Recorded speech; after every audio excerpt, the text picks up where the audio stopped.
नमस्कार. राज्यातील माझ्या तमाम माता भगिनींना आवाहन करण्यासाठी आज मी तुमच्या समोर आले. माझी लाडकी बहीण योजना जाहीर झाल्यानंतर महाविकास आघाडीतील उद्धव ठाकरे गट, शरद पवार गट आणि काँग्रेसने ही योजना फसवण्याचा कट आखलाय. त्यांच्या शिबिरांमध्ये जे अर्ज भरून घेतले जातील त्यामध्ये ते कशा पद्धतीने त्रुटी राहतील याची काळजी ते घेणार आहे. आणि त्यामुळे काय होणार आहे की माझ्या माता भगिनींना पैसे मिळणार नाहीयेत. ही योजना आणि त्याचबरोबरीने महायुती सरकारला बदनाम करण्याचा त्यांचा हेतू आहे, त्यांचा डाव आहे. अर्जात त्रुटी ठेवायच्या आणि नंतर योजना कशी फसवी आहे याची बोंब मारायची, हेच त्यांनी ठरवलेलं आहे.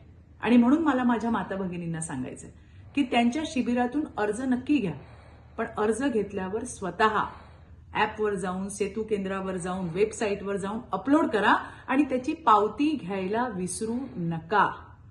लक्षात ठेवा मैत्रिणींनो, ही योजना तुमच्यासाठी तुमच्या युती सरकारने आणली आहे आणि त्यामुळे इतरांची दुकानं अजिबात चालू देऊ नका.